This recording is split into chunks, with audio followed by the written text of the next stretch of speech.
Hello दोस्तों, कैसे हैं आप लोग। I hope you are doing well. Welcome to the Eduverse news analysis. Today is 11 November 2022 and we are going to discuss the Hindu newspaper analysis. Before starting the newspaper, if you want the PDF of this newspaper, then you can directly join our Telegram channel eduvers_news_analysis. आपको क्या करना है, आपको करना यह है कि Telegram में जाके आप इसको टाइप करेंगे एड्यूवर्स न्यूज एनालिसिस को, तो आपको हमारा चैनल मिल जाएगा और वहां से आप इस पीडीएफ को डाउनलोड कर सकते हैं. और भी ज़्यादा मटेरियल जो भी है मैं वहां पे शेयर करता रहता हूं, इंपॉर्टेंट आर्टिकल्स वगैरह, तो आप जाके वहां पे ज्वाइन कर सकते हैं. चलिए हम आज की न्यूज़ को देखते हैं और आज के डिस्कशन को स्टार्ट करते हैं. काफ़ी इंपॉर्टेंट आर्टिकल्स आज आए हैं, लास्ट तक आपको देखना है जिससे आपकी समझ और चीज़ें यहाँ पे डेवलप हो सकें. चलिए, Tamil Nadu blast accuse plan suicide attack से नेशनल इन्वेस्टिगेशन एजेंसी. हमारे लिए इंपॉर्टेंट हो जाता है एनआईए. क्या है बॉडी एनआईए, कैसे काम करती है, क्या क्या इंपॉर्टेंट चीज़ें हैं, क्या क्या हमको इसके अंदर याद रखना है, ये हमारे लिए इंपॉर्टेंट हो जाता है. तो इसको हम देखेंगे एनआईए कैसे काम करता है, नेशनल इन्वेस्टिगेशन एजेंसी.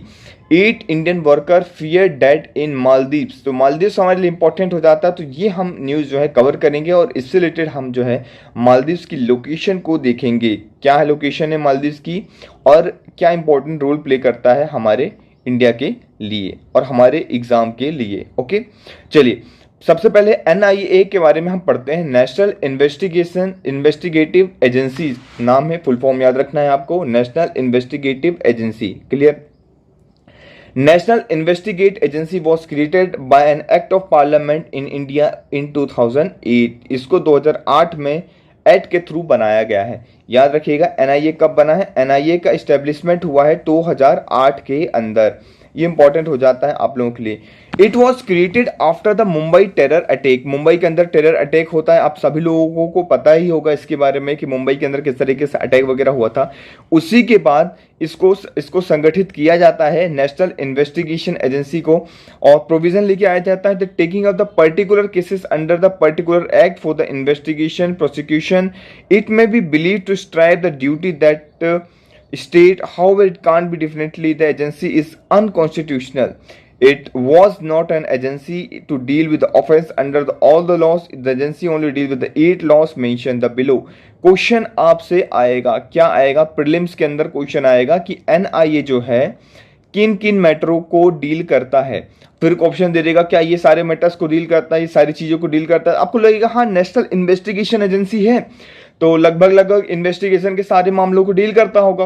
कुछ एक्ट के नाम दे देंगे, आप कंफ्यूज हो जाएंगे, अरे सर कौन सा एक्ट है, कैसे याद रखें सर, बहुत परेशानी होती है, बिल्कुल याद नहीं हो पाता है ना. ये तो यूपीएससी का पेपर तो डे बाय डे टफ होता जा रहा है. देखिए टफ नहीं हो रहा है पेपर. आपको क्या होना है, आपको बिल्कुल चीज़ों को एक अच्छे तौर पे चीज़ों को पढ़ते चलना है. आप जब भी अच्छे से पढ़ते चले, जैसे न्यूज़पेपर आप पढ़ रहे हैं है ना, तो अवेक होके पढ़ना है, बिल्कुल जागरूक होके पढ़ना है. एक जागरूक नागरिक की आवश्यकता है ना.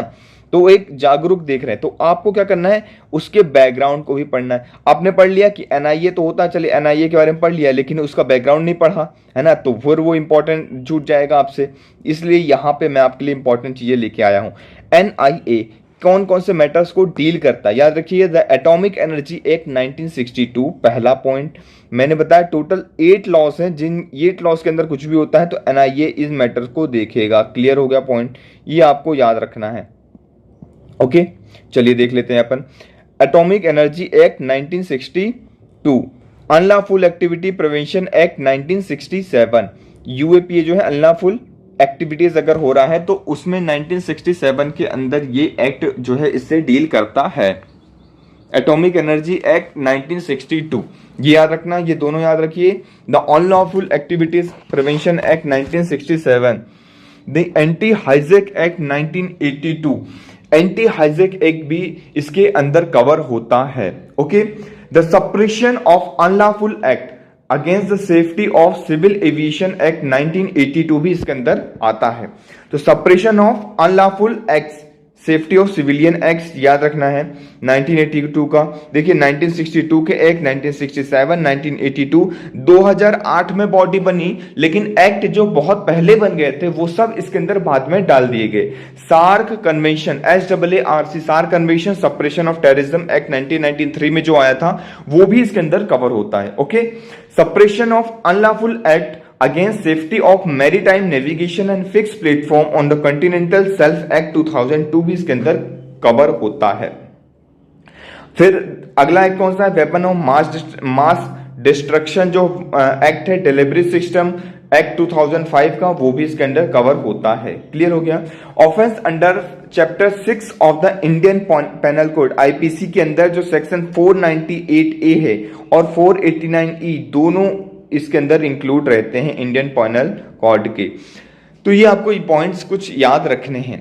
चलिए नेक्स्ट मूव करते हैं हम। देखिए आपको क्या करना है, चीजों को बस एक दो बार रिवीजन कर लेना है। PDF में शेयर कर दूंगा, अभी आप लोगों ने सुन लिया, डिटेल में ध्यान से इस वीडियो को अच्छे से लास्ट तक देखना है। इसको सुन लिया, फिर क्या करना है, जब मैं PDF शेयर कर दूंगा तो वहां पे जाना है और PDF को डाउनलोड करना है और वहां से PDF को एक बार आपको रिवीजन करना है।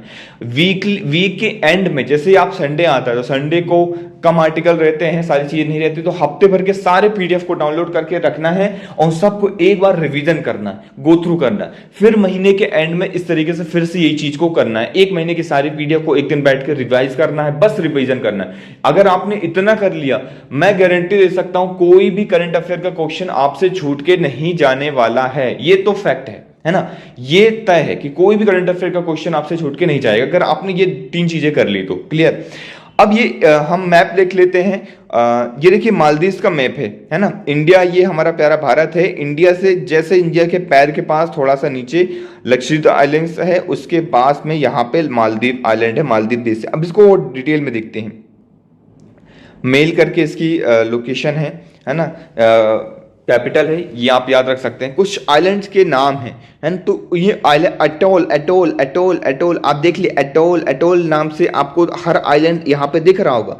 क्वेश्चन आपके लिए होमवर्क आज का क्या है, एटोल क्या होता है, एटोल आइलैंड क्या होते हैं, कैसे बनते हैं, ये ज्योग्राफी का क्वेश्चन है। ये आपको कमेंट सेक्शन के अंदर बताना है एटोल आइलैंड के बारे में। ओके, यहाँ पे देखिए इक्वेटर होता है 0 डिग्री है, इक्वेटर पास होता है। इक्वेटर मालदीव से पास होता है, इट इज यस। क्वेश्चन आएगा इक्वेटर मालदीव से पास होता है या नहीं, तो है यस पास होता है, क्योंकि उसके नीचे एडू अटोल है। क्लियर है, आइलैंड है। तो ये मालदीव देश है, आपको याद रखना है ना। इसकी लोकेशन लक्षद्वीप सी के पास है, लक्षद्वीप सी भी आपको यहाँ पे याद रखना है। आई होप चीजें क्लियर हो रही होंगी। लोकेशन आपको 2-3 बार देखना है, चीजें याद हो जाएंगी, है ना। या देखिए मेल अटोल हो गया, फेलिडो अटोल हो गया, लगभग सारे कौन से हैं, अटोल ही हैं। तो ATOLL अटोल आपको आज जाके गूगल में सर्च करना है या अपनी बुक में आप रेफर करेंगे और अटोल आइलैंड क्या होता है, कैसे इसकी फॉर्मेशन होती है, क्या ऐसा खास वजह है कि इसको अटोल नाम दिया जाता है, ये आपको कमेंट सेक्शन में बताना है। चलिए आगे मूव करते हैं नेक्स्ट आर्टिकल की ओर। Khan removed as a chancellor of Kerala Kalamandalam, है ना, कलामंडलम। अब देखिए ये इशू हम कई बार डिस्कस कर चुके हैं, लेकिन एक बार फिर से थोड़ा सा हम इसको डिस्कस कर लेते हैं कि जो जो चांसलर की पोस्ट है, यूनिवर्सिटीज के अंदर चांसलर की पोस्ट होती है, उसमें क्या होता है, गवर्नर को अपॉइंट किया जाता है, मतलब गवर्नर वहां के चांसलर होते हैं, है ना। लेकिन अब इन्हें केरला के अंदर से इनको हटा दिया गया है चांसलर की पोस्ट से, और इन्हें किसको बना दिया गया है, अब an eminent person from the field of art and culture will be the new chancellor. कौन बनेगा न्यू चांसलर, आर्ट और कल्चर की फील्ड से कोई एमिनेंट, कोई बहुत महानुभावी पर्सन यहाँ पे बनेगा। क्वेश्चन आ सकता है कि चांसलर की पोस्ट में अब किसको रखना चाहिए या फिर किसको रखा गया है, आर्ट एंड कल्चर, स्पोर्ट्स, ऐसे 4-5 ऑप्शन दे देंगे तो आपको बताना है। तो आर्ट एंड कल्चर की फील्ड से उठाया जाएगा। State being the governance system and management structure of the institution fully under government control, पूरे गवर्नमेंट कंट्रोल के अंडर में ये चीज अब रहेगी। क्लियर हो गया पॉइंट। तो छोटे छोटे पॉइंट थे, ऐसा नहीं कि डायरेक्टली पूछा जाएगा, बस हाँ इनडायरेक्टली आपसे पूछा जा सकता है, जो मैंने डिस्कस कर लिया है। अब देखिए, ISRO cryogenic engine indigenously develop for LVM 3 के बारे में इंपॉर्टेंट हो जाता है। जीएस पेपर नंबर 3 से साइंस एंड टेक से ये न्यूज़ काफ़ी, साइंस एंड टेक से रिलेटेड है ये न्यूज़, तो काफ़ी इंपॉर्टेंट हो जाता है। ये आप GS2 से रिलेट कर सकते हैं इस न्यूज़ को, है ना। और ये ऊपर वाली न्यूज़ आपको पता ही होगा, ये भी GS2 से, बॉडीज है तो GS2 से रिलेटेड ये न्यूज़ है। और ये जो न्यूज़ है ये मैपिंग से रिलेटेड है, ज्योग्राफी के मैपिंग से रिलेटेड है, तो इसको आप मैपिंग में रख दीजिएगा, है ना। आपके प्रीलिम्स में पूछा जा सकता है। एटॉल आपको बताना है, आपका होमवर्क है एटॉल, है ना, सर्च करके आना है। चलिए, LVM3 तो हमने देख लिया। अब सॉरी, LVM3 के बारे में हम डिटेल में अभी डिस्कस करेंगे, ये कैसा है, सारी चीज़ें इसकी हम जाके डिस्कस करने वाले हैं। लेकिन बिफोर दैट, अगर आप मुझसे डायरेक्टली कनेक्ट होना चाहते हैं तो आप मुझे इंस्टाग्राम में फॉलो कर सकते हैं। ये मेरा इंस्टाग्राम ID हैंडल है, प्रकाश द्विवेदी के नाम से है, _प्रकाश द्विवेदी बिना स्पेस दिए, फिर अंडरस्कोर आप टाइप करेंगे तो आपको ये फोटो दिख जाएगी। तो आप मुझे डायरेक्टली यहाँ पे फॉलो कर सकते हैं। और यहाँ में आपकी जो भी क्यूरीज हैं तो आप मुझे यहाँ पे डायरेक्टली सेंड कर सकते हैं, डायरेक्ट मैसेज कर सकते हैं आप मुझे यहाँ पे। और कोई भी प्रॉब्लम हो रही है सब्जेक्ट से रिलेटेड, एग्जाम से रिलेटेड, कोई भी, किसी भी एग्जाम से रिलेटेड कोई भी प्रॉब्लम है, मैं आपकी सारी बातों को सॉल्व करूंगा, है ना। कोशिश करूंगा कि ज़्यादा से ज़्यादा लोगों की बातों को सुनूं और चीज़ों को जवाब दूं, आप लोगों की प्रॉब्लम्स को सॉल्व करूं। और लाइफ से रिलेटेड भी कोई आपको प्रॉब्लम हो रही है, जैसे एग्जाम क्वालिफाइड नहीं हो पा रहा है, आगे क्या करना चाहिए, टेंशन बहुत सारे ऐसे स्टूडेंट्स हैं मेरे फिजिकल इंस्टीट्यूट के अंदर जो प्रॉब्लम होती रहती है, तो मैं उनसे डील करता रहता हूँ, उन्हें बताता रहता हूँ। कोई भी प्रॉब्लम होती है, even if you have any kind of love problem, और दिमाग काम नहीं कर रहा है, पढ़ाई में मन नहीं लग रहा है, कुछ भी ऐसा हो रहा है, आप डायरेक्टली मुझे यहाँ पे मैसेज कर सकते हैं। क्लियर? तो मैं आपसे यहाँ पे डायरेक्टली कॉन्टेक्ट कर सकता हूँ, तो आप मुझे यहाँ पे फॉलो कर सकते हैं। नाउ आगे चलते हैं हम अपने आर्टिकल की मूव करने से पहले अभी हमको वो देखना है LM3 के बारे में। चलिए, LMV3 क्या है, सबसे पहले इसके बारे में देखते हैं। LVM3 M2 mission is dedicated commercial mission for the foreign customer one web through new space India limited NSIL। ये हम पहले डिस्कस कर चुके हैं। जो लोग रेगुलर फॉलो कर रहे हैं, कुछ लोग रेगुलर कमेंट भी कर रहे हैं, रेगुलर फॉलो कर रहे हैं, है ना। बड़ा अच्छा लगता है कि वो लोग, देखिए आप अगर कंटिन्यूटी मेंटेन करके रखेंगे डेफिनेटली आपका सिलेक्शन तो तय है ना। धीरे धीरे हम चीजें और बढ़ा रहे हैं और लेके आएंगे। जैसे अगर आप चाहें तो एड्यूवर्स IS करके भी हमारा एक चैनल है, जहां पे स्टैटिक पोर्शन हम कुछ ही टाइम पे स्टार्ट करेंगे और डिस्कस करेंगे। उसका लिंक मैं दे दूंगा, आप चाहें तो चैनल सेक्शन में जाके वहां से भी उसे सब्सक्राइब कर सकते हैं, उस चैनल को, एड्यूवर्स IAS के नाम से वो चैनल है ना। तो वहां पे प्रॉपर हम स्टैटिक पोर्शन डिस्कस करेंगे, साथ ही साथ वहां पे हम कोशिश करेंगे जो भी आपकी बुक्स वगैरह है एग्जामिनेशन के अंदर कौन कौन सी, उसको भी मैं बताऊंगा किस तरीके से बुक्स को पढ़ना चाहिए। बहुत सारे स्टूडेंट्स हैं जिनको बुक पढ़ना ही नहीं आता है, वो सिंपली रीड कर लेते हैं, उन्हें लगता है कि उन्हें पढ़ लिया, नहीं, बुक्स ऐसा रीड नहीं करते। मैं वहां पे डिटेल में आपको सारी चीजें एक्सप्लेन करूंगा। ओके, तो ये एक मिशन है, डेडिकेटेड कमर्शियल मिशन है फॉरेन कस्टमर वन वेब के लिए, NSIL central public sector enterprise CPSE। It is the first multi satellite mission with 36 OneWeb satellite to the LEO। Okay, ये आपको याद रखना। कुछ इंपॉर्टेंट इंफॉर्मेशन दे दी है, जैसे कि 4000 किलो तक का या लॉन्चिंग क्लास कर सकता है GTO में, जियो सिंक्रोनस ट्रांसफर ऑर्बिट के अंदर जा सकता है, 8000 kg पेलोड ले सकता है LEO। तो कुछ इंपॉर्टेंट चीजें हैं, आपको जस्ट जाना है, एक बार दो बार रीड करना है। मैं बिल्कुल बोल रहा हूं, रटना नहीं है इस चीज को, जस्ट रीड करना है। अब देखिए क्या होता है ना कि न्यूज ना बार बार रिपीट होती है, जैसे ये हम पहले भी डिस्कस कर चुके हैं, आज फिर आप पढ़ लेंगे, रिवीजन हो जाएगा। फिर मैंने बोला ही आपको रिवीजन करने के लिए, आप जैसे MCQ में देखेंगे ना, आपको क्लिक हो जाएगा, वहां पे चीजें याद आ जाएंगी, अरे हाँ ये इतना था, ये इतना होगा। UPSC क्या करता है, जैसे 8000 किलो है ना, तो 8000 को बोल देगा कि 80,000 kg लेके जा सकता है। तो अब आपको पता है 8000 kg था, लेकिन एक जीरो ज्यादा बढ़ा देगा, तो आपको पता है, ये एक नॉर्मल कॉमन सेंस भी है कि यार ये 80,000 kg तो नहीं हो सकता। हमने लगभग 8-10 हजार के रेंज में पढ़ा था, है ना, एग्जैक्ट फिगर नहीं मालूम है, पर 8-10 हजार किलो था, इतना ज्यादा तो नहीं था। तो आप वहां से एलिमिनेट कर देंगे। जब मैं सीरीज लेके आऊंगा प्रीलिम्स की, वहां पे सारी चीजें डिस्कस करूंगा, एक एक क्वेश्चन डिस्कस करूंगा और बताऊंगा कि कैसे आप क्वेश्चन को सॉल्व कर सकते हैं, है ना। हमारा प्रीलिम्स निकालेंगे, जो रेगुलर फॉलो कर रहे हैं, मैं डेफिनेटली बोलता हूं उनका निकलेगा ही निकलेगा, है ना। यहां पे देखिए आप फर्स्ट कमर्शियल इसके फीचर्स देख लिए। LVM-3 first launch feature LVM LEO India first Indian rocket with 6 ton payload है इसका, है ना। 6000 kg 6 टन का पेलोड है। तो आप ये कुछ इंपॉर्टेंट इन्फॉर्मेशन है जो कि आपको जाना है और इसको रीड कर लेना है ना। ये आप यहाँ पे देख सकते हैं LEO 1.75 GTO 1.4, है ना।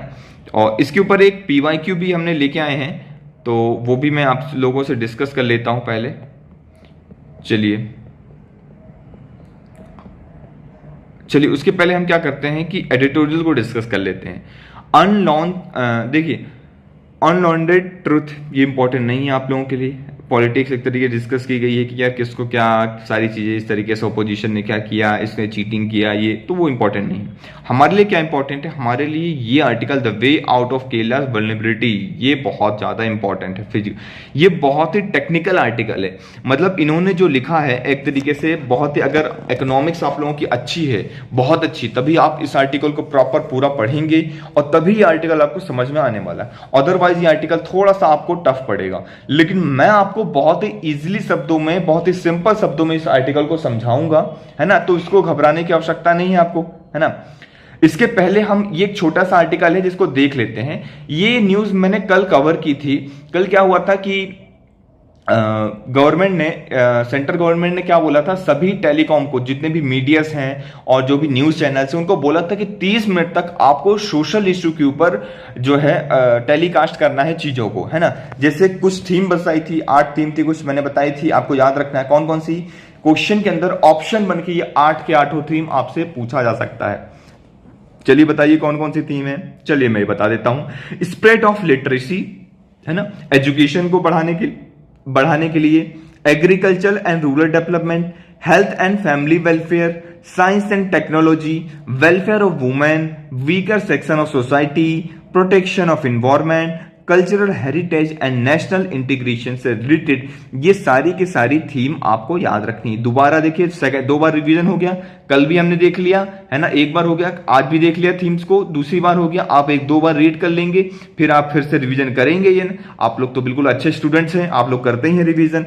ओके चलिए आगे मूव करते हैं, है ना। इन्होंने क्या बोला, फिर एक गाइडलाइंस निकाली कि the good intent however come with the guidelines तक सेंट्रल गवर्नमेंट में from time to time issue the general advisory to the channel to telecast the content in the national interest. The channel shall comply with the same, है ना। तो ये एक चीजें हैं। In its 2008 recommendation telecom regulatory authority of India, जो try बनी थी बॉडी, उसके बारे में भी डिस्कस करेंगे हम। इंफॉर्मेशन ब्रॉडकास्टिंग मिनिस्ट्री के अंदर ये चीज आती है, ये आपको याद रखना है। ओके तो चलिए ट्राई के बारे में देख लेते हैं। ट्राई क्या है, कैसे काम करता है, क्या है try, telecom regulatory authority of India. देखिए इस तरीके से आपको न्यूज भी पढ़ना है, बैकग्राउंड भी पढ़ना है, बॉडी जो जो आती जाएंगी, देखिए 10 15 20 बॉडीज हैं, ज्यादा नहीं है ना, और वही रिपीटेडली वही चलती रहती है। और तो प्रॉपर वे में हम उसको डिस्कस करें, हर दिन डिस्कस कर रहे हैं। अगर आपने 6 मंथ तक भी अगर न्यूज़पेपर को फॉलो कर लिया, इस तरीके से पढ़ लिया, सारी बॉडीज रट जाएंगी आपको, है ना। क्या है लीगल बैकिंग, क्या है, किस एक्ट के तहत बना था, telecom regulatory authority of India TRAI established in 20 February 1997 by the telecom regulatory authority of India act 1997, 1997 में 1997 एक्ट के तहत इसको बनाया गया था। 20 फरवरी को ये स्टैब्लिश हुआ था, 20 फरवरी को ये स्टैब्लिश हुआ था। डेट याद रखने की आवश्यकता नहीं है, बस 1997 एक्ट याद आपको रखना है। कब स्टैब्लिश हुआ था, 1997 के अंदर। ऑब्जेक्टिव, किस ऑब्जेक्टिव से इसको स्टैब्लिश किया गया था, TRAI mission is to create and nurture the condition and growth of telecom communication in country, कि ग्रोथ हो टेलीकॉम कम्युनिकेशन की इंडिया के अंदर, और नर्चर करें, उसको देख रेख करें। ये इस चीज के लिए इसको क्या किया गया था, ऑब्जेक्टिव, इस ऑब्जेक्टिव से इसको स्टैब्लिश किया गया था। TRAI telecom regulatory authority of India regulates telecom services including fixation, revision of tariff for the telecom services which were earlier vested by the central government। जो सेंट्रल गवर्नमेंट सीधे देखता था, अब ये ट्राई सारी चीजें देखता है, कितना टैरिफ लगाना चाहिए, कितना फिक्स करना चाहिए, सारी चीजें ये रेगुलेट करता है। Clear? It also aims to provide a fair and transparent policy बनाता है, environment which promotes the level playing field for the facilitated fair competition। तो फेयर कंपटीशन भी बना रहे, तो ये आपसे करे इन चीजों को भी ये देखता है। क्वेश्चन आ जाएगा फेयर कंपटीशन बने रहे तो क्या कंपटीशन कमीशन ऑफ इंडिया करता है? आपको लगेगा कि हाँ यार कंपटीशन कमीशन है, फेयर कंपटीशन है, तो हम सीसीआई को टिक कर देंगे। लेकिन सीसीआई हमने पहले डिस्कस किया है। बताइए सीसीआई के बारे में आपको 2-3 पॉइंट्स लिखना है कमेंट सेक्शन के अंदर, ये आपका होमवर्क है। लिखिए फटाफट, रिवीजन ही होगा। आपको नहीं याद है तो सर्च करिए फिर लिखिए उसको, है ना। हमने डिस्कस किया हुआ इसके बारे में। तो ट्राई ही इस चीज को देखता है ना। ये चीज हमने यहां पे देख ली। चलिए अब द वे आउट ऑफ केलास फिजिकल वल्नरेबिलिटी, बहुत इंपॉर्टेंट आर्टिकल है और काफी एक यहां पे क्या हुआ है कि केरला में पैसों की बड़ी प्रॉब्लम है, फिजिकल प्रॉब्लम है ना। तो उस चीज से रिलेटेड ये काफी इंपॉर्टेंट आर्टिकल हो जाता है। आप चाहें तो इसको रीड कर सकते हैं, वैसे रीड करने की आवश्यकता नहीं है इस आर्टिकल को। क्यों? क्योंकि सारा क्रक्स मैंने निकाल दिया है। थोड़ा सा आर्टिकल टेक्निकल ग्राउंड्स में है, इकोनॉमिक्स रिलेटेड है, तो थोड़ा सा टफ पड़ेगा अगर आप इसे रीड करते हैं तो, लेकिन आपके ऊपर है, चाहे तो रीड कर सकते हैं। Expanding economy debt is not a sin. अगर इकोनॉमी एक्सपेंड कर रही है, अच्छे से आगे जा रही है, तो उधार लेना बुरी बात नहीं है ना। Debt is not a sin and become a problem only when it turns to unsustainable. अगर ये प्रॉब्लम कब बन जाएगी? आप उधार ले रहे हैं, अगर आप उधार को चुकता नहीं कर पा रहे हैं, है ना, उसे पे नहीं कर पा रहे हैं, इंटरेस्ट नहीं दे पा रहे हैं, बहुत ज्यादा बढ़ रहा है, तो ये अनसस्टेनेबल है, तो ये बहुत बड़ी प्रॉब्लम बन के आती है। क्लियर? वही केरला के साथ हो रहा है। केरला का जो as per the 2022-23 budget the public debt to GDP, अब क्वेश्चन आता है what do you mean by debt to GDP ratio. Kerala की जो स्टेट जीडीपी है, gross state domestic product, Kerala की जो है, और डेट है वो 37% है। सोचिए कितनी ज्यादा है ना। 37% बहुत ज्यादा होती है। अब कैसे बहुत ज्यादा होती है यहां से आप समझिएगा। मैंने आप लोगों के लिए नोट्स भी बना रखा है ना, आप लोगों के लिए। तो देखिए कुछ भी मैंने बोला ना कि कुछ भी आपकी सारी प्रॉब्लम्स को अब यहाँ पे सॉल्व किया जाएगा, है ना। तो आप लोग बताइए आपको क्या क्या प्रॉब्लम है, हम बिल्कुल सॉल्व करेंगे। A recent study of RBI ने रिसेंटली स्टडी की है। किसकी स्टडी है? आरबीआई की स्टडी है। क्या? Physical vulnerability of Indian state. तो उसमें इन्होंने पाया कि 5 मोस्ट इंडेटेबल स्टेट हैं। कौन कौन से? पहले नंबर पे केरला आता है, फिर पंजाब, राजस्थान, बिहार और वेस्ट बंगाल। इन नाम याद रखना है, पूछ सकता है प्रीलिम्स में, या फिर कोई भी वनडे एग्जामिनेशन के अंदर आपसे इस तरीके से पूछा जा सकता है, या फिर आप अपने आंसर राइटिंग के अंदर, मेंस के अंदर इन पॉइंट्स को यूज कर सकते हैं कि कौन कौन से 5 स्टेट हैं जो बहुत ही वर्स्ट परफॉर्मेंस है, फिजिकल उनकी वल्नरेबिलिटी बहुत ज्यादा है। As per the 2022-23 budget debt to GDP जो रेशियो है, जीडीपी इंडिया की नहीं, किसकी जीडीपी? केरला की जीडीपी। केरला की पर्टिकुलर स्टेट की भी अपनी एक जीडीपी होती है। Suppose what do you mean bye GDP? अगर मैं आपसे पूछता हूं जीडीपी क्या है, तो आप क्या बताएंगे? GDP is what? Goods and services, ध्यान से सुनना है, goods and services produce in an economy in a particular financial year in a particular territory. एक पर्टिकुलर टेरिटरी के अंदर, एरिया के अंदर, एक पर्टिकुलर फाइनेंशियल ईयर के अंदर, ऐसा नहीं कि 10 साल का जोड़ ले, नहीं वो नहीं, एक पर्टिकुलर फाइनेंशियल ईयर के अंदर। फाइनेंशियल ईयर मतलब जो भी साल, एक साल के अंदर जो भी जहां से फाइनेंस चलता है, जैसे बजट आता है ना, बजट आने से बजट आने तक, ऐसा समझ लीजिए आप। तो पर्टिकुलर फाइनेंस के अंदर जितना भी गुड्स और सर्विसेज प्रोड्यूस हो रहा है इकोनॉमी के अंदर, उसे हम कहते हैं जीडीपी। इसी तरीके से जब स्टेट अपनी जीडीपी नापता है तो उसे हम क्या कहते हैं? ग्रॉस स्टेट डोमेस्टिक प्रोडक्ट, है ना। तो वो पर्टिकुलर स्टेट की भी हो जाती है। डेट मतलब उधार लेना। अब डेट बाय जीडीपी रेशियो है, डेट है उधार, तो कितना उधार लिया गया। सपोज आपकी कमाई कितनी हो रही है, एग्जाम्पल के तौर पे 100 रुपए हो रही है, केरला का एग्जाम्पल लेते हैं, 100 रुपए जो हो रही है कमाई हो रही है, उसमें से आपने कितना रुपए उधार ले रहे हैं? 37.2 रुपए तो आपके उधार के आ गए। सोचिए, मतलब आप लोगों को ये बता रहे हैं कि मेरे पास इस समय इस साल 100 रुपए आए, उस 100 रुपए के अंदर 37.2 रुपए क्या है?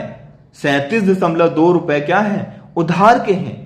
बाकी के पैसे जो हैं इधर उधर से आए हैं, लेकिन 37 रुपए तो उधार के हैं। तो उधार का रेट अगर बढ़ते जाएगा तो कल को इसको वापस भी तो करना है, पहला पॉइंट। दूसरा, इसके ऊपर इंटरेस्ट भी तो आता जाएगा, हर दिन इंटरेस्ट में भी तो पैसा जाएगा, दूसरा पॉइंट। तो अगर ये जो डेट है बढ़ता है तो ये बहुत ही ज्यादा प्रॉब्लमेटिक सिचुएशन हो जाती है। यहीं पे very high compare to average, अगर हमने एवरेज निकाला था तो 14.6%, मतलब अगर आप देखेंगे, मैं आपको एग्जांपल के तौर से समझाता हूं कि सपोज 100 रुपए है इनकम, 100 में से सिर्फ आप 14.6 रुपए जो है लिया जाता था 1981 के डेकेड्स में। उस समय पे 14 रुपए था उधार, जबकि हमारी इकोनॉमी अच्छी परफॉर्म नहीं कर रही थी। आज जब इकोनॉमी अच्छी परफॉर्म कर रही, सारी चीजें बहुत अच्छे लेवल पे हैं, वहां पे हम बहुत ज्यादा डेट ले रहे हैं, है ना।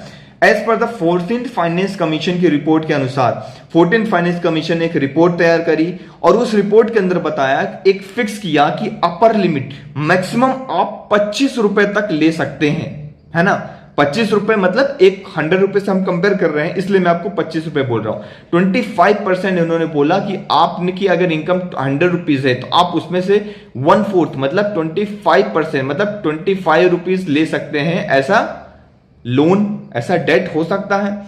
अंडरस्कोर वल्नरेबिलिटी मतलब 25 रुपए मैक्सिमम, यहां अगर 25 पहुंच रहे हैं तो वल्नरेबिलिटी है, मतलब बहुत क्रिटिकल सिचुएशन है। और आप सोचिए वहां पे केरला 37 पहुंच चुका है, 40 के करीब पहुंचने वाला है। तो बहुत ही नेगेटिव इंपैक्ट है ये केरला की इकोनॉमी के ऊपर, और इनडायरेक्टली और डायरेक्टली इंडियन इकोनॉमी के ऊपर भी। ओके, फिर एक आता है पॉइंट कि केरला ने बहुत सारे जो फिजिकल नॉर्म्स से कुछ हम लोगों ने बनाया था, फिजिकल नॉर्म्स मतलब हमारी कंट्री के अंदर फिजिकल नॉर्म्स होता है ना कि ऐसा हम लोगों का भी होगा कि ये करना चाहिए, ये नहीं करना चाहिए, उन सबको तोड़ दिया। जैसे एक ये डोमर स्टेबिलिटी रूल। अब ये रूल क्या कहता है, पहले तो ये डायरेक्टली क्वेश्चन प्रीलिम्स से पूछ लेंगे, what is Domar stability rule. आप कंफ्यूज हो जाएंगे, 3-4 पॉइंट दे देंगे, आपको बनेगा नहीं, है ना। लेकिन अब आपसे छूटेगा नहीं, आप बोलेंगे सर आप तो हम तो ये पढ़े थे, सर ने पढ़ाया था हमें, एक एक चीज नोट्स बना के भी दिया था, पीडीएफ भी शेयर कर दी थी, हमने रिवीजन भी कर लिया। आप लोग अच्छे स्टूडेंट्स, आप लोग करते ही हैं। Interest rate adjusted for inflation should be lower than gross state domestic product growth rate. मतलब जो इंटरेस्ट रेट आ रहा है, आपने कितना लिया, 100 में से आप कितने परसेंट में आप पैसा ले रहे हो, ये भी मैटर करता है। 100 में से सपोज केरला ने ले लिया 37.2 रुपीज, क्या ले लिया, लोन ले लिया। अब इसका इंटरेस्ट कितना आ रहा है, सपोज इसका इंटरेस्ट हर साल वो जो दे रहे हैं 2 से या 3 रुपए दे रहे हैं, ये सपोज 3 रुपए दे रहे हैं, है ना। 3 रुपए हर साल इंटरेस्ट रेट दे रहे हैं। अब 3 रुपए इंटरेस्ट रेट दे रहे हैं और ग्रोथ कम है, मतलब ये जो बता रहे हैं कि interest rate adjusted for inflation, inflation को एडजस्ट करने के बाद। अब इन्फ्लेशन क्या होता है, इन्फ्लेशन का मतलब होता है महंगाई। तो इन्फ्लेशन को एडजस्ट करने के बाद इंटरेस्ट रेट कितना है, वो अगर कम है किससे, ग्रोथ रेट से, तो बहुत ही नेगेटिव पॉइंट है, ये नेगेटिव कंडीशन है, तो वो कम नहीं होना चाहिए। क्लियर, ग्रोथ रेट हमेशा हमारी ज्यादा होना चाहिए। ओके, चलिए फिर बताया गया दूसरा point, increase in nominal gross state domestic product growth rate should be higher than debt growth rate. जो डेट की जो उधार लिया है उसकी जो ग्रोथ रेट है उससे हमेशा क्या होना चाहिए, कम होनी चाहिए, मतलब जो ग्रोथ रेट है वो ज्यादा होनी चाहिए हमेशा। नॉमिनल ग्रोथ रेट हमेशा ज्यादा होनी चाहिए, किससे, डेट जो हमने लिया है उससे। क्लियर हो गया, ये आपको याद रखना है। एक तो इन्फ्लेशन वाला कवर हो गया आपका, interest rate adjusted for inflation should be lower than GSP growth rate, जो ग्रोथ रेट है उससे इन्फ्लेशन जो है कम होना चाहिए। समझ में आ रहा है, मतलब एक बार और इसको अच्छे समझाता हूं अगर आपको समझ में नहीं आया है। सपोज इन्फ्लेशन हो रहा है ना, अब इन्फ्लेशन की रेट जो है ज्यादा हो, इसमें बोला ना कि ये जो इन्फ्लेशन रेट जो है should be lower than growth rate, जो ग्रॉस डोमेस्टिक प्रोडक्ट है उसकी जो ग्रोथ रेट है वो लोअर होनी चाहिए, इन्फ्लेशन ज्यादा नहीं होना चाहिए, है ना। इन्फ्लेशन मतलब महंगाई बहुत ज्यादा तेजी से बढ़ रही है और ग्रोथ नीचे की नीचे है, तो ये नहीं होना चाहिए। दूसरा हमने देख लिया कि जो हम इनकम लोन लेकर रखे हैं उसके ऊपर जो इंटरेस्ट लग रहा है वो कम होना चाहिए ग्रोथ रेट से, दोनों पॉइंट हमने देख लिया। 14th फाइनेंस कमीशन ने सेलिंग एक लिमिट दी है 10% लिमिट की, याद रखिएगा 10% लिमिट है, ओके 10% लिमिट दी है IP by RR. What do you mean by IP and what do you mean by RR? Interest कितना पेमेंट आप कर रहे हैं, कितना पेमेंट कर रहे हैं, रेट की बात नहीं कर रहा हूं, कितना पेमेंट कर रहे हैं, और रेवेन्यू आप कितने जनरेट कर रहे हैं, आपका आमदनी कितना है। वही जो वाली बात है ना कि आमदनी आमदनी अठन्नी खर्चा रुपया तो वैसी कंडीशन हो रही कि आमदनी तो हो नहीं पा रही है, रेवेन्यू मतलब आमदनी, स्टेट की रेवेन्यू जो है एक तरीके से ठप बैठी है। रेवेन्यू अगर 100 रुपए की हो रही है ना, और इंटरेस्ट पेमेंट कितना हो रहा है 150 रुपए, क्या करोगे आप? अब बताओ, ये कंडीशन चल रही है अभी एग्जांपल के तौर पे, या और मैं और अच्छे से समझाऊं बिल्कुल एग्जैक्ट फिगर के साथ, तो रेवेन्यू 100 रुपए है और आमदनी कितनी हो रही है आमदनी 100 रुपए है और खर्चा कितना हो रहा है, इंटरेस्ट कितना दे रहे हो 137.2 रुपीज, मतलब आप 37 रुपए आपको एक्स्ट्रा लेने पड़ रहे हैं उधार, वही तो फिजिकल डिफिसिट है। क्लियर? आप जितना उधार ले रहे हो तो 37 रुपए 37% फिजिकल डिफिसिट में जा रहा है, तो ऐसा कंडीशन नहीं होनी चाहिए। ये मैक्स टू मैक्स कितना होना चाहिए 10%, ओके। ये टोटल खर्चा है ना, ये क्या है टोटल खर्चा है। सपोज 100 रुपए कमाई हो रही है, 100 रुपए का खर्चा है, 100 रुपए की कमाई हो रही है, लेकिन 37 रुपए इंटरेस्ट पेमेंट में भी देना है, इसलिए आपने 37 रुपए उधार लिया, ओके। फिर उधार का फिर से इंटरेस्ट वो बढ़ता जाएगा, वो ऐसा बर्डन गोल गोल आता जाएगा। तो 10% जो है 14th फाइनेंस कमीशन ने ये किया है। तो डेटा ये इंपॉर्टेंट है, जो फाइनेंस कमीशन के डेटा है ये आपको याद रखना है। ये डोमर स्टेबिलिटी रूल क्या है वो याद रखना है, ओके। केरला, अब यहाँ पे कुछ आप याद रख सकते हैं कि केरला का अगर आपको केस कभी लिखने के लिए आए, 2014-15 में आईपी बाय आरआर जो था, इंटरेस्ट पेमेंट बाय आरआर 18.86% था। 2021-22 में वो बढ़ के कितना हो गया, 2020-21 में 21.49%, है ना। और बताया जा रहा है कि there is a visible decline in capital formation crucial in the crucial sector like health, education, agriculture. इन सभी सेक्टर में हमें दिख रहा है कि किस तरीके से जो कैपिटल फॉर्मेशन है वो नीचे जा रहा है। क्लियर? आई होप चीजें क्लियर हो रही होंगी आपको। हमने डिटेल में चीजें डिस्कस करी। अब देखिए यहां पे नेक्स्ट आर्टिकल की ओर मूव करते हैं। The next article is should chief minister have say in the appointment of governor. क्या चीफ मिनिस्टर को गवर्नर के अपॉइंटमेंट में कुछ बोलना चाहिए या रहना चाहिए, उसके ऊपर डिस्कशन है। आप चाहें तो इस आर्टिकल को रीड करिएगा, है ना। मैं कहूंगा कि आप लोग रीड करिएगा। सिंपल सा आर्टिकल है, सिंपल लैंग्वेज में लिखा गया है, इसलिए आप इसको रीड कर सकते हैं। यहां पे बताया गया कि जो गवर्नर की पहले पोस्ट के बारे में बताया गया है, 2 लोग यहाँ पे मार्गरेट अल्वा जी हैं और एमआर माधवन जी हैं। मार्गरेट अल्वा जी जो हैं, जो एक फॉर्मर मिनिस्टर भी रह चुकी हैं और जो कांग्रेस पार्टी से कांग्रेस पार्टी से ये रिलेटेड हैं, और साथ ही गवर्नर रह चुकी हैं कई स्टेट्स की, जैसे कि राजस्थान, गोवा, उत्तराखंड, गुजरात, इन सब स्टेट्स की ये क्या रह चुकी हैं, गवर्नर भी रह चुकी हैं, है ना। और अभी अगर मैं बात करूं, she was the opposition candidate of 2022 election of the post of vice president of India की अपोजिशन के में तौर में भी है थी, है ना। तो ये भी आप याद रख सकती हैं, मतलब याद रख सकते हैं आप लोग। तो मार्गरेट अल्वा के बारे में एक छोटी सी इंफॉर्मेशन थी। ये तो प्रेसिडेंट थे, को फाउंडर पीआरएस लेजिस्लेटिव रिसर्च एक ऑर्गेनाइजेशन है, उसकी पब्लिक पॉलिसी देखता है, पब्लिक पॉलिसी रिसर्च इंस्टीट्यूट के को फाउंडर हैं। तो ये आर माधवन जी, तो ये आप याद रख सकते हैं, है ना। छोटी छोटी बातें इनके बारे में। अब ये क्या कर रहे हैं कि जो गवर्नर की पोस्ट है, मार्गरेट अल्वा जी कहती हैं कि गवर्नर की पोस्ट बहुत टाइम से, मुगलों के काल से चला आ रहा है, इवेंट और टेरिटरी जो है ब्रिटिश काल से चला आ रहा है। ब्रिटिश में भी गवर्नर की पोस्ट हुआ करती थी, है ना। रूल्स और रेगुलेशन को बनाए रखने के लिए सब किया करते थे। Governor does play an important role, essential link between the centre और स्टेट। ये कहती हैं कि सेंटर और स्टेट के बीच का जो लिंकेज है, लिंक करने की बात है, वो कौन करता है, वो गवर्नर ही तो करता है ना। और आप ये कह लीजिए कि इंडिया क्या है, फेडरल कंट्री। आर माधवन जी कहते हैं India is a federal country, है ना। तो अगर फेडरल कंट्री है तो वहां पे गवर्नर का लिंकेज बहुत इंपॉर्टेंट रोल प्ले करता है। Governor as a link between the centre and state one can argue that the post of the governor has added to the tension to the various time instead of resolving it. तो कभी कभी ये governor की जो post है बहुत ही tension पैदा कर देती है। क्लियर। फिर आर्टिकल 155 याद रख लीजिए, आज ही आर्टिकल ये आपको लक्ष्मीकांत से जाके पढ़ना है। अगर आपने पढ़ लिया इस आर्टिकल को अच्छे से, गवर्नर जाके चैप्टर आज आपको लक्ष्मीकांत के अंदर रीड करना है। अगर आपने कर लिया है तो नीचे कमेंट सेक्शन में आपको डन लिखना है, ठीक है, लिख लीजिए कि हाँ मैंने कर लिया है। ओके, तो मैं समझ जाऊंगा आप लोग होमवर्क कर रहे हैं। धीरे धीरे चीजें हम कवर कर लेंगे, है ना। और सेकंड चैप्टर आपको आज पॉलिटी का पढ़ना है, पॉलिटी का सेकंड चैप्टर लक्ष्मीकांत से जाना है और रीड करना है, और गवर्नर वाला भी चैप्टर रीड करना है। Clear.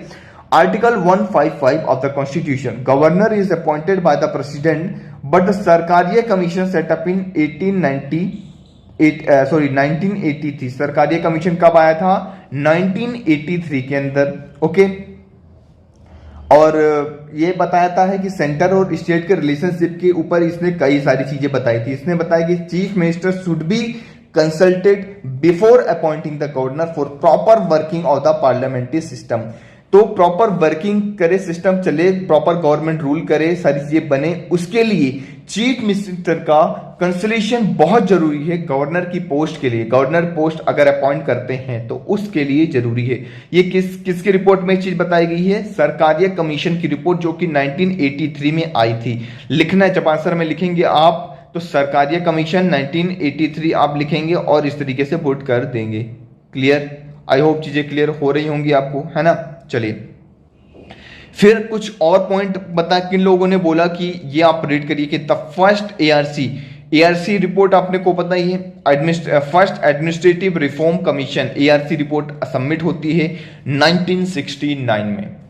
Tamil Nadu government set up the Rajamannar committee. Tamil Nadu का जो गवर्नमेंट है एक राजमन्नार कमेटी भी सेटअप करती है, और प्रेसिडेंट सेक्रेटरीट सेटअप करते हैं एक कमेटी। तीनों ही कहते हैं कि chief minister should be consultant before the governor is appointed. Governor के अपॉइंट होने से पहले चीफ मिनिस्टर से कंसल्टेशन लेना जरूरी है। ये तीनों की रिपोर्ट है ना। तीनों ने ये चीज बोली। किसने? एआरसी की रिपोर्ट आप लिख लीजिए, राजमन्नार कमेटी की रिपोर्ट, और प्रेसिडेंट सेक्रेटरीट ने कमेटी सेटअप की थी उसकी रिपोर्ट, और साथ में किसकी रिपोर्ट? सरकारीय कमीशन की भी रिपोर्ट में भी ये चीज बोली गई है। क्लियर। अब आते हैं आगे यहां पे देखिए कि एमआरएम जी कह रहे हैं कि यहां पर क्या पॉइंट निकल के आ रहा है कि आप देखेंगे कि national commission for review working constitution set that, एक कमेटी बनाई है कॉन्स्टिट्यूशन की, कौन सी? National commission for review of working of constitution, ये कमेटी है। It would be appropriate to suggest a committee comprising the prime minister, home minister, speaker lok sabha and chief minister of the state concerned state governor। State government के आने से पहले, है ना, इन सबसे consultation ली जानी थी। फिर वहीं पे यूजफुल कंसेंट यहाँ पे बात करी जा रही है कि कौन कौन ऐसे आप करके क्या करिए, एक बॉडी बनाइए, एक कमिटी बनाइए, वो कमिटी गवर्नर को अपॉइंट करेगा। जैसे अभी डायरेक्टली प्रेसिडेंट अपॉइंट करते हैं, तो अब क्या करिए, एक कमिटी बनाइए, वो कमिटी क्या करेगी? गवर्नर को अपॉइंट करेगी, नाम सजेस्ट करेगी गवर्नर का। उस कमिटी के अंदर कौन कौन मेंबर होंगे ये इंपॉर्टेंट है। तो याद रखिए, I think the total composition of the committee is of the ruling party at the centre. I feel it should be, ये कहते हैं कि मुझे ऐसा लगता है कि उसके अंदर vice president, speaker of the Lok Sabha, leader of opposition, important है, लीडर ऑफ अपोजिशन, कंफ्यूज करेंगे ये पॉइंट, तो लीडर ऑफ अपोजिशन भी होने चाहिए, and may be the chief minister of the state is also होने चाहिए। ये चीज कहते हैं। फिर साथ में ही अपने ही स्टेटमेंट को कॉन्ट्रडिक्ट करते हुए कहते हैं, I feel that getting the chief minister involved in the process of selection is not right। मतलब चीफ मिनिस्टर को इन्वॉल्व करना गवर्नर के अपॉइंटमेंट में सही नहीं है। क्यों?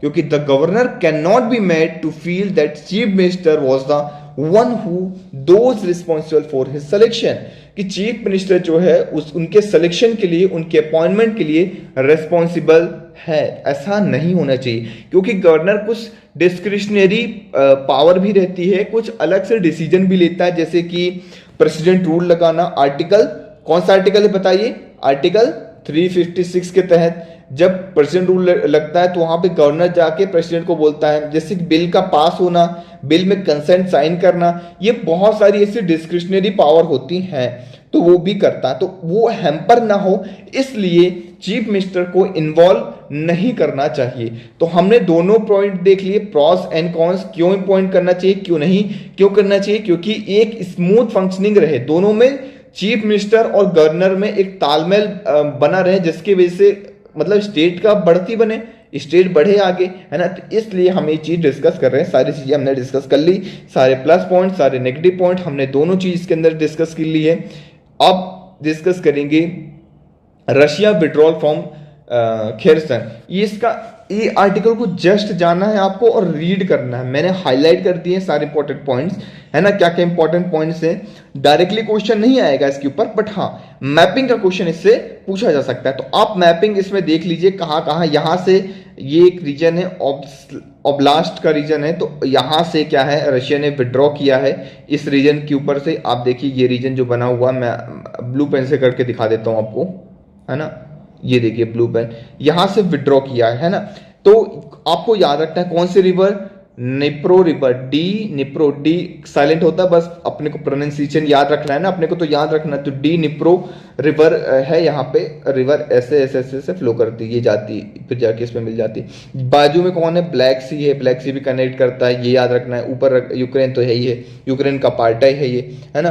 तो रशिया इतनी जगह में क्या है, रशिया का कंट्रोल है, आप देखेंगे जहाँ पे भी ये ही रशिया कंट्रोल है। और बिफोर फरवरी के ऊपर कंट्रोल हो गया था, ये दो ये जगह हो गई, ये दो जगह में, तीन जगह में फरवरी के पहले कंट्रोल कर लिया था। अब जितने भी ये रेड कलर से है ना, ऑरेंज कलर से जो भी है, वहां पे रशिया कंट्रोल है और रशिया एडवांस कर रहा है, मतलब यहाँ पे तेजी से बढ़ रहा है इन सब एरिया के अंदर।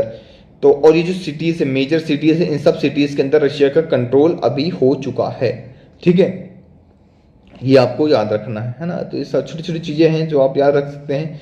देखिए यहाँ पे दोनाब से डोनस्टेक है, मरीपोल है, मेलिटोपोल है, क्रीमिया है, क्रीमिया पे तो बहुत पहले कब्जा कर लिया था 2014 के अंदर ही, है ना। ब्लैक सी लगता है, ब्लैक सी यूक्रेन को भी टच करता है, रशिया को भी टच करता है। और आपको बताना है कमेंट सेक्शन के अंदर ब्लैक सी और किस किस कंट्री को टच करता है, ब्लैक सी के साथ बनाने वाली सभी कंट्रीज के बाउंड्री के नाम कमेंट सेक्शन में आपको बताना है। ये आज का आपका होमवर्क है। चलिए बताइए फटाफट, है ना। आपको मैपिंग में जाना है, कवर करना है सारी चीजें, तो आप लोगों ने ये चीज कर ली होगी, है ना, और कमेंट सेक्शन भी कर दिया होगा आप, और कर ही लेंगे आप लोग, तो होशियार लोग हैं, है ना। एक ये बाली का मैप आप देख लीजिए, आज बाली का मैप भी आपको देखना है जाके, इंडोनेशिया के अंदर। यहाँ पे हमारी आने वाली G20 की समिट होने वाली, जहाँ पे हमारी प्रेसिडेंसी रहेगी, हम यहाँ पे प्रेसिडेंसी लेंगे। बाली का ये मैप है, बाली को जाके आपको देखना है। यहाँ पे बाजू में सुमात्रा, जावा है, सुमात्रा है, ठीक है, बडुंग स्ट्रेट निकलती है, ठीक है ना, लोम्बोक स्ट्रेट है यहाँ पे, बाली सी है यहाँ पे। तो ये कुछ इंपॉर्टेंट पॉइंट्स हैं, आपको याद रखना है। बाली स्ट्रेट भी है बाली के नाम से, तो बाली स्ट्रेट कुछ स्ट्रेट है, 1 2 3 स्टेट देख लिया, एक बाली हमने सी भी देख लिया, है ना। इंडियन ओशन का पार्ट है, इंडियन ओशन के अंदर है। इंडोनेशिया बाजू में, इंडोनेशिया का पार्ट है, जावा के अंदर आता है। इंडोनेशिया के अंदर ये सुमात्रा वाला आइलैंड हो गया, ये जावा आइलैंड हो गया। दो आइलैंड इंपॉर्टेंट इनके, एक सुमात्रा और एक जावा। जकार्ता ये कैपिटल है इसकी, ये आपको याद रखना है, इंडोनेशिया कैपिटल जकार्ता है। बाली यहाँ पे ये एक आइलैंड जहाँ पे G20 समिट होने वाली है। क्लियर हो गया पॉइंट। आई होप चीज़ें क्लियर हो रही होंगी आपको, हमने डिटेल में सारी चीज़ों को डिस्कस किया है। और आप लोग होमवर्क का आंसर दे ही देंगे। PDF चाहिए तो टेलीग्राम ग्रुप में ज्वाइन कर लीजिए। लेक्चर को ज़्यादा से ज़्यादा लोगों तक शेयर कीजिए और कमेंट कीजिए, प्यारा सा कमेंट कीजिए, बहुत अच्छा लगता है आप लोग कमेंट करते हैं। कोई भी प्रॉब्लम होती है तो आप मुझसे डायरेक्टली इनडायरेक्टली यहाँ पे जुड़ भी सकते हैं। प्रकाश द्विवेदी _ के नाम से है ना। और कोई भी क्वेश्चन आप मुझसे यहाँ पे पूछ सकते हैं। चलिए आज का लेक्चर यहीं समाप्त करते हैं। Thank you very much for the discussion.